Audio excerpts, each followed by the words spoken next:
খাওয়া তো দূরের কথা, জীবনেও যে জিনিসটা চোখে দেখিনি আজকে সেটা জীবনের প্রথমবার খেলাম। 5 কেজি ওজনের ডিমওয়ালা পাঙ্গাস মাছ রান্না করে সবাইকে খাওয়ালাম। পাঙ্গাস মাছের যে ডিম হয় সেটা আমি জানতামই না, এই প্রথমবার ডিমওয়ালা পাঙ্গাস মাছ কেনা হয়েছে। শখ করে এই 5 কেজি ওজনের পাঙ্গাস মাছটা নাইম কিনেছিল আমাদেরকে খাওয়ানোর জন্য। জীবিত এবং বড় সাইজের পাঙ্গাস ছাড়া খেতে একদমই ভালো লাগে না, তাই নাইমকে বলেছিলাম যেহেতু প্রথমবার সে আমাদেরকে খাওয়াবে তাই বাজারের সবচেয়ে বড় মাছটা নিয়ে আসতে। আমার কথা অনুযায়ী সে বাজারের সবচেয়ে বড় মাছটাই নিয়ে এসেছে। এর চেয়েও নাকি বড় একটা পাঙ্গাস মাছ ছিল, সেটা নাকি কেটে কেটে বিক্রি করছিল। বাজার থেকে মাছটা জীবিতই কেনা হয়েছিল, কিন্তু বাসায় আসতে আসতে মাছটা আর জীবিত ছিল না। তারের মাজনি দিয়ে মাছটা ভালোভাবে পরিষ্কার করে কেটে নিলাম, আর কেটে দেখি মাছের ভিতরে অনেকগুলো ডিম আছে। দেখেন মাছের পেট ভর্তি কতগুলো ডিম। পাঙ্গাস মাছের যে ডিম হয় সেটা আমি জানতামই না, কারণ এত এত পাঙ্গাস মাছ কেনা হয় আর বড় বড় পাঙ্গাস মাছও কেনা হয়, কোনোদিন ডিম দেখিনি। প্রায় হাফ কেজির মতো ডিম ছিল।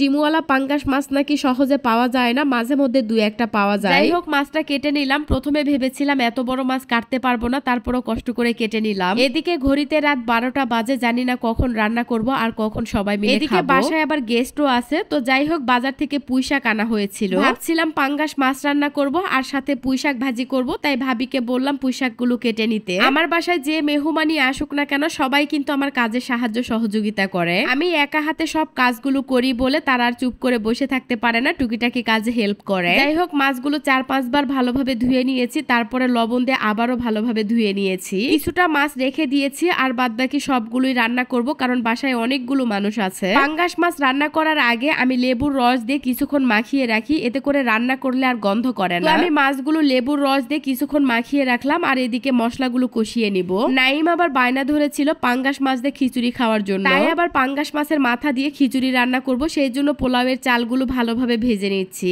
এদিকে পেঁয়াজগুলো হালকা করে ভেজে নিয়েছি, এখন একে একে মশলাগুলো দিয়ে দিচ্ছি। যেহেতু মাছের পরিমাণ বেশি তাই মশলার পরিমাণও বেশি বেশি করে দিচ্ছি। প্রথমে দিয়ে দিলাম আদা রসুন বাটা, তারপরে দিয়ে দিলাম হলুদ গুঁড়া, মরিচ গুঁড়া, ধনিয়া গুঁড়া, জিরা গুঁড়া, লবণ। সব মশলাগুলো দেওয়ার পরে এখন সামান্য একটু পানি দিয়ে দিলাম মশলাগুলো ভালোভাবে কষানোর জন্য। এই পাশে পোলাওয়ের চালগুলো ভেজে নেওয়া হয়ে গেছে, এখন কড়াইটা নামিয়ে তারপরে পানি বসিয়ে দিলাম গরম করার জন্য। এদিকে মশলাও কষানো হয়ে গেছে, তারপরে মাছগুলো দিয়ে দিলাম। মাছ অনুসারে কড়াইটা অনেক ছোট হয়েছে, তবে আমার বাসায় বড় কোনো কড়াই ছিল না, এটাই সবচেয়ে বড় কড়াই। বাসায় যখন মেহমান আসে বড় বড় হাঁড়ি পাতিল লাগে, কিন্তু আমার বড় বড় হাঁড়ি পাতিল কেনাই হয় না। আজ কিনবো কাল কিনবো এই বলে বলে আর কেনা হয় না। যাই হোক মাছের মধ্যে ডিমগুলোও দিয়ে দিলাম। ডিমগুলো আলাদাভাবে রান্না করলে হয়তো ভালো হতো, কিন্তু অনেক রাত হয়েছে, এত রাতে অন্য কোনো তরকারি রান্না করতে ইচ্ছে করছে না বলে মাছের মধ্যেই দিয়ে দিলাম, জানি না খেতে কেমন লাগবে। এদিকে খিচুড়ি রান্না করার জন্য পানিও গরম হয়েছে, তারপরে একে একে সব মশলাগুলো দিয়ে মাছের মাথা আর মাছের পেটিগুলো দিয়ে দিলাম। মাছের খিচুড়ি বা পোলাও রান্না করলে খেতে কিন্তু অনেক বেশি মজা লাগে, কিন্তু আমি কোনোদিন রান্না করিনি, আজকেই প্রথমবার রান্না করছি।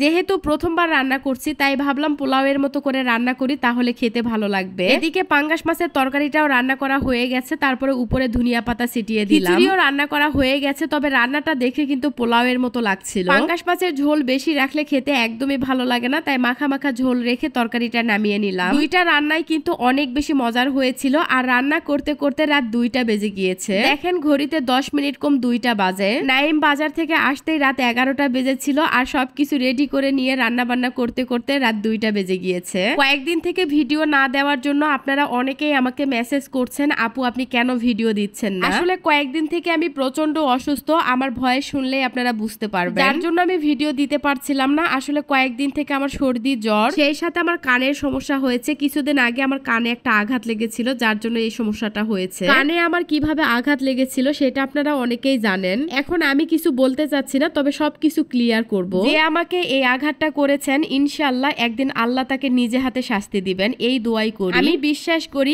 এতিমের দোয়া আল্লাহ নিশ্চয়ই কবুল করবেন। যাই হোক আজকের মতো এখানেই বিদায় নিচ্ছি। সবাই ভালো থাকবেন, সুস্থ থাকবেন, আর ভিডিওটা ভালো লাগলে অবশ্যই শেয়ার করবেন। আল্লাহ হাফেজ, টাটা।